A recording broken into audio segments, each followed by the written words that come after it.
I grew up Catholic, I was raised Catholic. What happened to me to make me an atheist? And I'm sorry, I don't care what you say, you cannot deny that a society that is less religious is more tolerant. The Soviet Union, Maoist China, North Korea, really tolerant there. Been purposefully made to fall into sin and temptation. And the only way out of this is to worship or burn in hell. That's really up. At the time, I hated that Christianity was true, but empirically, I couldn't leave it. Certain cherry-picked Bible verses are read at Mass, but you never actually read the Bible. But you never actually read the Bible! Hey guys, it's Lizzie. Today I'm going to be reacting to a video called Why I'm an Atheist.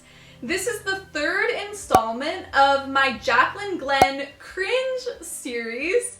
She has a series on her channel called Christian Cringe, so I decided to turn it on her and make video responses to the cringy content that she uploads.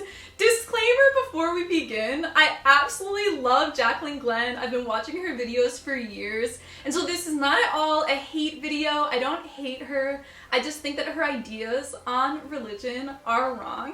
And we're going to start this video. Hey guys, so this is going to be a random spur of the moment video for me. A lot of people ask me questions about what happened to me to make me an atheist, at what point in my life did I become an atheist, and there wasn't one catastrophic event in my life that happened to me. A lot of people phrase it like that too. What must have happened to you? There's nothing wrong with me.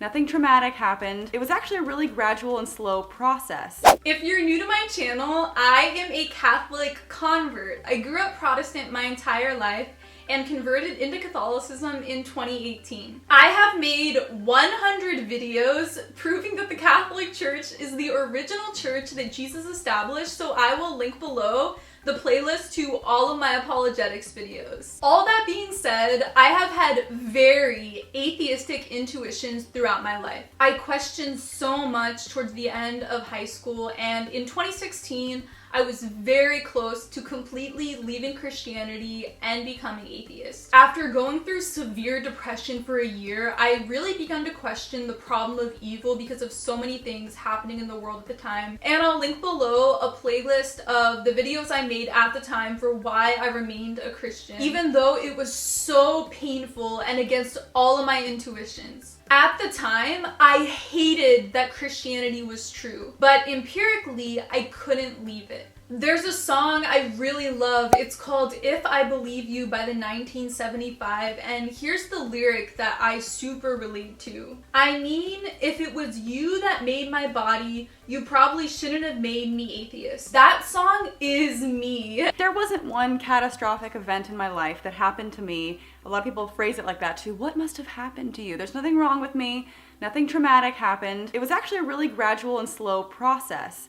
And it was something that I fought myself on. Me too! When I became Catholic, I looked back to when I was 17 and I was gradually giving up parts of Protestantism like Sola Fide and Sola Scriptura and was getting to know genuine, passionate Catholics who loved God. I didn't realize at the time that I was slowly veering towards Catholicism, but it was this gradual process. Something that I fought myself on because I grew up Catholic. I was raised Catholic from kindergarten to my senior year in high school, and then in college I became evangelical. Evangelical! So this is where a lot of her cringy, heretical, messed up Christian theology comes from. And because of this evangelical stage of her life, she's blinded from the beauty and the truth of the Catholic and Orthodox churches, which intertwined are the original church that Jesus established. In college, I became evangelical, and I felt like I needed it, like I was gonna go to hell. I felt like I needed to tell other people, otherwise they were gonna go to hell. I was nuts. And then eventually I slowly started to let go of it. So being constantly stressed about people going to hell is very fire and brimstones, Southern Baptist influence. My churches growing up, and the Catholic Church as well, really focuses on God's mercy. I made an entire video answering the question, are all Protestants going to hell? And I talked about atheists, agnostics, Jews, Muslims, everyone who isn't Catholic, and discussed the church's view on that, which is merciful. If Jaclyn dies tomorrow, it is possible that she can be in heaven. Probably purgatory first though. But everyone in purgatory ends up in heaven. So purgatory is a beautiful place. It's the fire of God's love. I also made an entire full-length video on purgatory, so that will also be linked below. And then eventually I slowly started to let go of it because I was lying to myself, and it took me a long time to admit to myself that it was a giant lie. My doubt probably started whenever I was in high school because one of my best friends was gay, and I never in my life, even whenever I was at my most right-wing, most evangelical point, did I ever discriminate against people who were gay. Because that was a normal thing to me, because my best friend was gay, and whenever people discriminated against him, it did not make sense. The Catholic Church has never, and never will, teach to discriminate against people with same-sex attraction. In fact, the Catechism in 2358 says they must be accepted with respect, compassion, and sensitivity.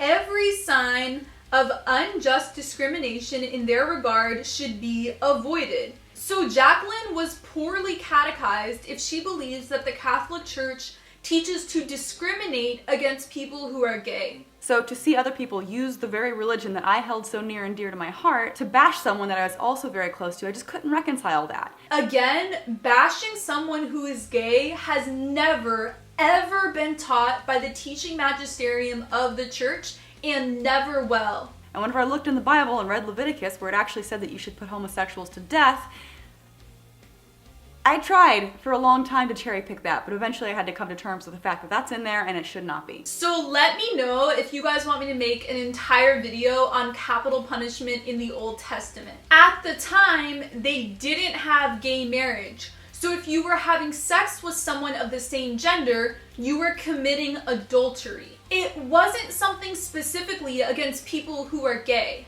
Gay marriage just didn't exist then. And if your issue is with capital punishment, it is so anachronistic and ignorant to bash people in the ancient world for using capital punishment. What I love the most about the Catholic Church, well, besides the Eucharist and the other sacraments, is how the Holy Spirit guides the teaching magisterium of the church to fit our moral teachings and laws into the current day. Right now, in our current world, the Catholic Church teaches that capital punishment is immoral based upon the modern criminal justice system. We are pro-life, womb to tomb, zygote until natural death. Again, this has to do with adultery, not homosexuality. It seems like she put zero effort into studying biblical interpretation and the culture of the ancient Near East.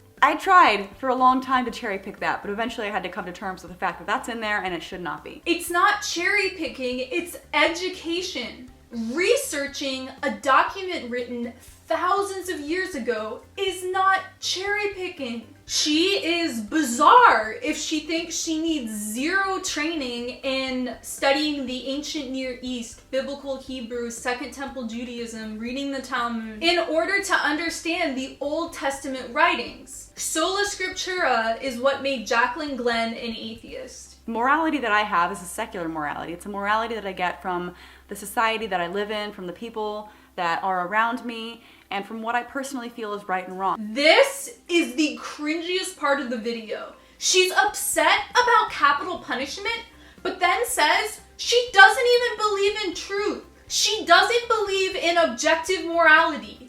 Why are we here? Why do you make videos against the perspectives of Christianity? You don't believe in objective truth, so stop acting like you do. It's definitely not something that I got out of a book like that condones murder, is against gay people, condones rape. The Bible verse she's referring to talking about rape is meant to protect children economically. Please hear me out. They're living in a patriarchal society where the husbands take care of the wives and children. This is why the Old Testament prophets are constantly talking about true religion and justice as taking care of widows and orphans. Because you're in complete poverty, have no means of surviving without a male caretaker. So this Bible passage passages saying if a couple has sex out of wedlock, the woman is at risk of becoming pregnant, and then her future baby and her will not have a male caretaker. It's not condoning or encouraging rape. This word I keep using, anachronistic, means that in studying ancient societies, we cannot use all of our current perspectives and total knowledge we have today to judge people of the past. Is against gay people, condones rape, condones slavery. I mean, if you actually read it, it's a very book, to be honest. So I'm going to link below some sources in the video description that go more in depth into slavery in the ancient world and interpreting Paul charitably and just accurately, which Jaclyn doesn't do. But I want to make some observations about slavery in the Bible. The biggest milestone and the foundation in the Old Testament is of the Israelites being freed from slavery. In the New Testament, there's an entire letter of St. Paul persuading a Christian to free his Christian slave. It's called Philemon. In Ephesians 6:9, after St. Paul says, slaves obey your masters, in the same breath, he says, and masters, do the same to them, stop threatening them, for you know that both of you have the same master in heaven, and with him there is no partiality. And in early Christianity, they went completely against the culture in that slaves would marry free Christians. In these early church communities, they viewed them equally. When it comes to the Roman Empire and setting of the early church, the Greek word doulos, which is translated slave or servant, applied to up to a third of the population. And while there were some horrific situations going on, in general, it was a lot different than antebellum slavery that occurred in the Americas. First, in that it wasn't based upon race. Also, many slaves could have outside jobs and buy their freedom. And in many cases, slaves were automatically freed once they turned 30. Let me know if you want me to make an entire video going in depth into slavery in the Bible and the ancient world, but I have linked below several resources if you want to read more in depth. It's a very book, to be honest, and whenever you're raised Catholic, you read the Catechism of the Catholic Church, and also certain cherry-picked Bible verses are read at Mass. If you attend daily Mass or follow along in the readings, you will read through the entire Bible every 3 years. If you look at the lectionary, there are loads of controversial things in it, like the genocide of the Amalekites, which I talked about in my first Jaclyn Glenn Cringe video. I remember being at Mass at Christopher West's Theology of the Body conference in summer of 2018, and the Old Testament reading says, kill every man, woman, child, and animal. And then we all say together, the word of the Lord. And then during the homily, the priest explains that it isn't talking about a historical event, but is a metaphor talking about overcoming sin, which I discussed more in depth in the first video. And I will also link below an amazing video by Bishop Barron, which Jaclyn, if you're watching this, I encourage you to watch the Bishop Barron video and check out the rest of the videos on his channel. He's truly amazing. In his video, he does an incredible job of explaining the genocide of the Amalekites and how Catholics have always interpreted it and how Jews at the time also interpreted it. Church, and also certain cherry-picked Bible verses are read at Mass, but you never actually read the Bible. But you never actually read the Bible! Maybe her family just wasn't that religious and they didn't. I cannot imagine a Catholic family who doesn't read the Bible. Every Catholic I know routinely reads their Bible, listens to the Bible. This is my Bible. It's completely torn up and destroyed and annotated. And I'm not an anomaly. Every Catholic I know reads their Bible a ton. Right now, I'm leading 4 Catholic Bible studies with dozens of people who are Catholics. We read the Bible together. Certain cherry-picked Bible verses are read at Mass, but you never actually read the Bible. So doing that was one thing that actually really helped. A lot of people are like, what book can I read? And they're thinking I'm going to recommend a Richard Dawkins book, which I will, because The God Delusion is amazing. But if you want to read a book to really make you an atheist, I'm going to recommend the Bible. So I really relate to her here. For me, reading the Bible as well is the reason for my conversion into Catholicism. Yes, I've made a video recommending so many theology books. I have an Amazon affiliate link, which I make a portion from, so if you want to donate to my channel, get one of the theology books in the playlist. So yes, I recommend so many theology books, but the number one thing that caused me to become Catholic was reading through the Bible so intensely. With becoming Catholic, once I was 1% open to it being true, I was manic at the time, binge reading the Bible, and it looked Catholic. They're thinking I'm going to recommend a Richard Dawkins book, which I will, because The God Delusion is amazing. But if you want to read a book to really make you an atheist, I'm going to recommend the Bible. So I'm going to recommend a book to Jaclyn here. If you read N.T. Wright's The Resurrection of the Son of God, I will read Richard Dawkins' God Delusion, and then we should do a collaboration video sharing what we found. So beyond the personal experiences of having a friend that was gay, I got a lot of education in the medical field. I actually went to medical school for a couple of years. So this is a very important part of the video. Pay attention. She has a science background, which is great for understanding the physiology of the human body, but horrible for understanding the cultures of the ancient world. Interpreting texts from thousands of years ago and doing philosophy of religion. Why are so many people listening to someone talking about religion who hasn't studied philosophy and religion? Which Richard Dawkins also hasn't. He studied evolutionary biology. He's an intelligent man, but he studied the wrong field to be talking about religion. They're both in the totally wrong field to be speaking on things of philosophy. Medical field. I actually went to medical school for a couple of years, and the thing that I learned that was most important wasn't the technicalities of how to diagnose different things or specifics about how the human body works. It was how to be analytical, how to be critical, how to use my brain to think critically. I wish that had been an analytical logic class. It might have been more helpful. How to be skeptical. Those things are what made me really question the Bible and really question these things that I had just been indoctrinated to believe, that I had just taken at face value for so long. I don't know what her Catholic school was like, but Catholicism at its core really welcomes doubt and questioning and wants you to wrestle with your faith. It has a rich intellectual tradition. Another really big thing that I learned was to say, I don't know. I don't have the answers. I mean, a lot of times patients would come in and they would be very frustrated whenever you couldn't give them a very specific diagnosis.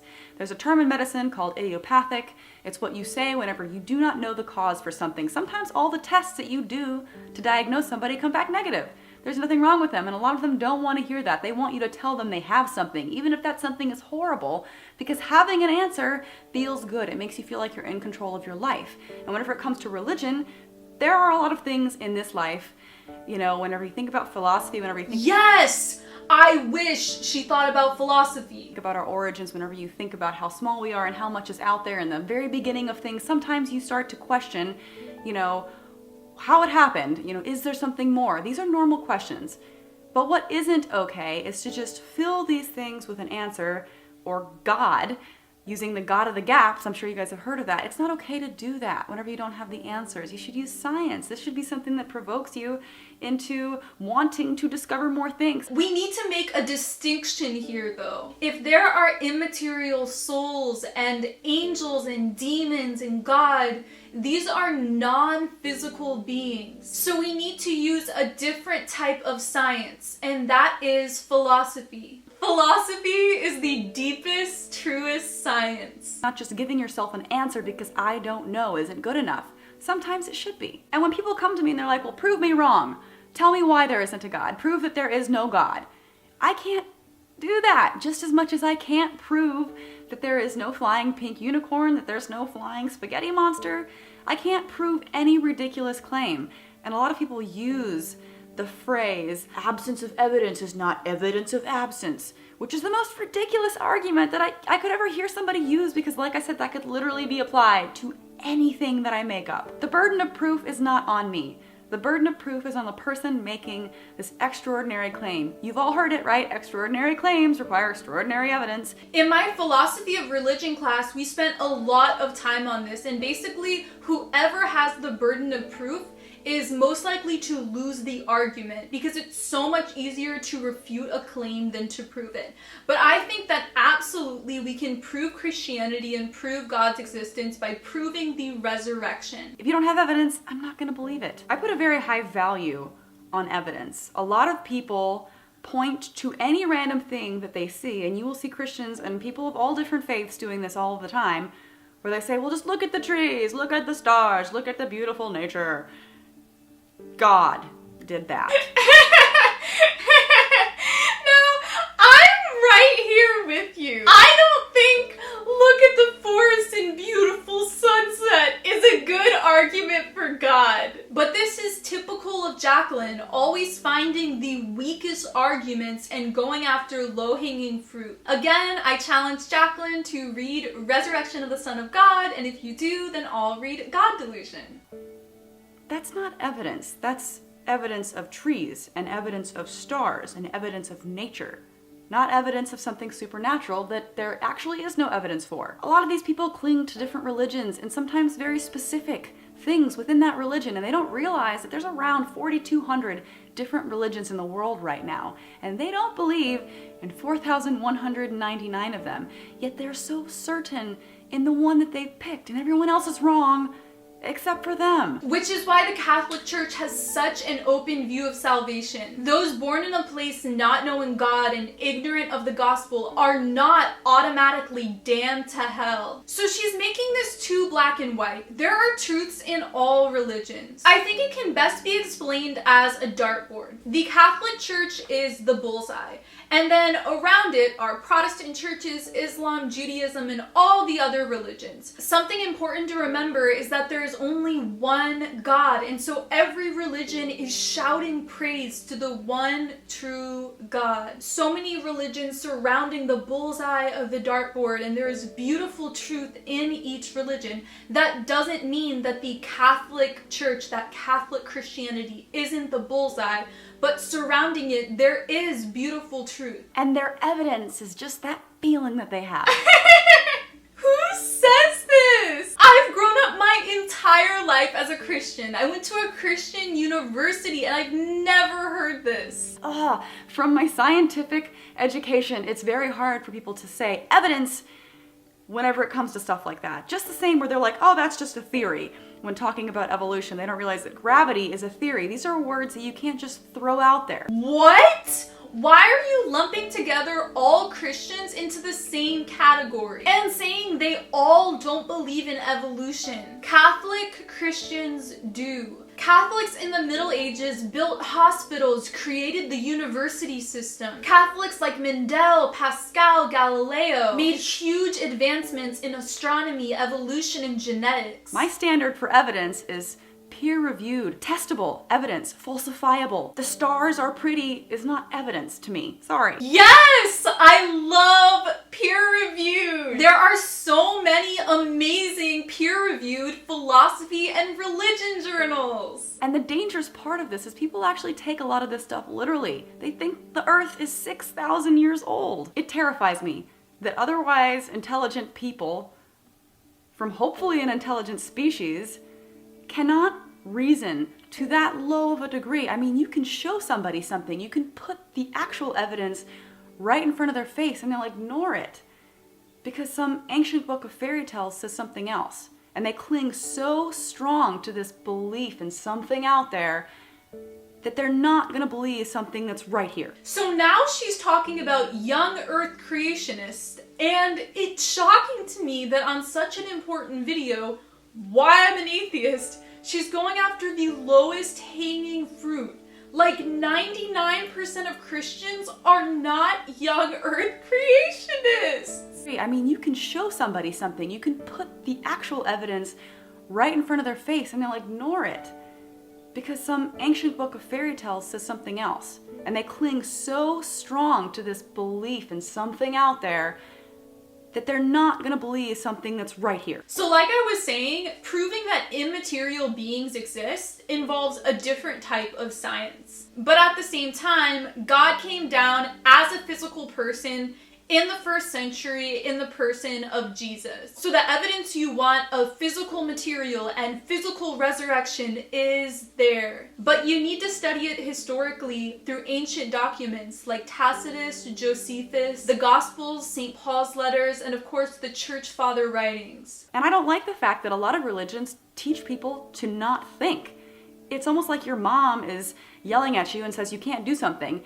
A lot of times you would say, why? Right? And then she responds saying, because I said so. What child is like, oh, okay, yeah, because she said so. That makes sense. I'm satisfied with that answer. I don't think so. I think every kid would be like, no, I want to know why. But in a religious world, whenever God says something, you don't question it. The because I said so answer is A-okay. Do not question anything in religion. So I had the exact opposite experience growing up as a Christian, which makes sense since there's tens of thousands of different Protestant denominations. My churches and my family always encouraged me to question and struggle and think.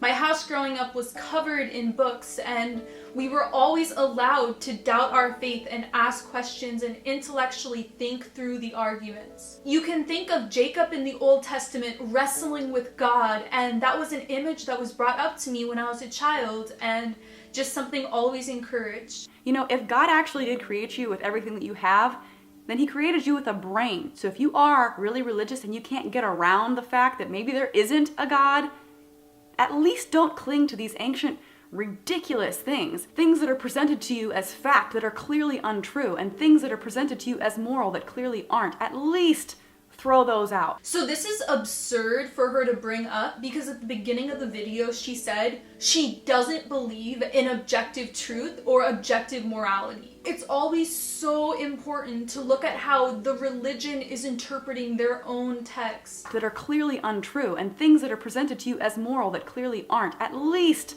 throw those out. I don't believe that an all-knowing, all-powerful, benevolent God would actually punish those people. I think he would actually appreciate atheists for being honest with themselves and people around them. According to Christians, if we were created as sinners, then we were created imperfectly on purpose. And if we weren't created imperfectly, if we were perfect in the Garden of Eden, and God knows everything, he knew that they were going to eat that fruit, he knew that they weren't perfect, he knew they were going to sin, he knew all of this was going to happen, and he let it happen anyways. That means we would have been purposefully made to fall into sin and temptation. God never tempts us. We are enticed into sin by our own desires. St. James talks about that. God created us as good and gives us free will to choose between good and evil. We're not tilted in one direction either way. And original sin is erased at baptism.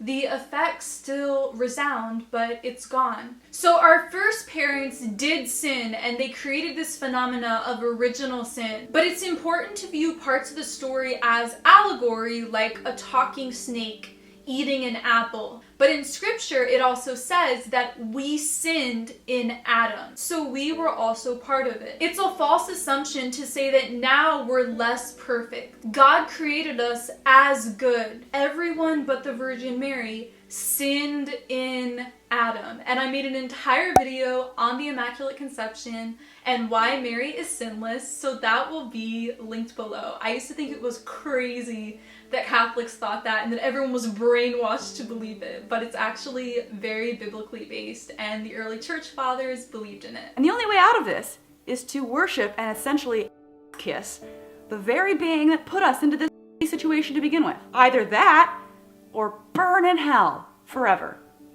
How do people think that this is a wonderful God? Like, that's really f***ed up. I'm gonna screw you over, make you to do bad things, and then threaten to punish you for those bad things that I made you do unless you kiss my forever or burn in hell for all of eternity. That's really wonderful. So worship is not what saves us. It's God's grace. God's grace working through our righteous actions. And what she's missing is that worshiping God is for our own benefit. Anything else or anyone else who we put our love and trust and admiration into will at times fail us. If we want to be confident and whole and fully alive and just live in a way where we cannot be crushed or broken by anything, God is the only stable, constant relationship in our entire lives. And as St. Augustine says, our hearts are restless until they rest in you. God created us to need him for our benefit and for our joy, because he knew that all of his other creations with free will would be flawed and would at times hurt and disappoint us. She has a false view of worship. Righteous actions, pure love, helping the poor, being sacrificial, and forgiving people in our lives. All of those things are worshiping God. Jaclyn worships God in her own life without even knowing it. Yes, we also worship God in the Eucharist, and we sing songs and recite praise together, but ultimately all worship is vain if we don't help the poor, right injustices, forgive, pray for our enemies, and live humbly. And I'm sorry, I don't care what you say. You cannot deny that a society that is less religious is more tolerant of other people. I find this hilarious because in the US, a Christian nation, Jaclyn has all the freedom in the world to mock Christianity and Islam. And the Soviet Union, Maoist China, North Korea, all atheist societies, really tolerant there. So these are some of the reasons why I'm an atheist, how I became an atheist. I think that overall, religion is a bad thing. And even though I don't believe in religion, I talk about it a lot, and this is something that people don't understand, but it's because I live in a society that's heavily influenced by religion. It affects my life daily, and I'm going to talk about it. I'm going to fight for people's rights that are being taken away by something that I think is outdated and unnecessary. And I don't miss it. I don't at all. I feel so much better. I feel like a weight has been lifted from my shoulders. What was lifted off her shoulders was a toxic Protestant denomination. And I feel more fulfilled in my life. I appreciate every day that I have because I know that there isn't anything for me after I die. And the same thing for other people. Try to go out of your way to help other people because it's also all that they have. Sending prayers to a starving child in Africa does absolutely nothing for them. Sending money does. I've seen so many prayers answered in the craziest ways. But what she's missing is that praying spurs us along to do good works. And there's no dichotomy between praying and helping the poor. Mother Teresa and her ministry, they had to spend an hour in front of Jesus in the Eucharist every day before they could go out and do their ministry. And that time worshiping Jesus in prayer is what fueled them. In the Catholic Church, we're always praying at Mass and praying on our own, but we also care immensely about helping the poor and are the #1 charitable organization in the world. So prayer and righteous actions are always linked together. So that is all for this video. Thank you guys so much for watching. Make sure to check out the other videos I've made about Jaclyn Glenn. And also linked below is the playlist of the 100 videos I've made on Catholic apologetics. I love you guys so much, and I will see you in my next video. Bye!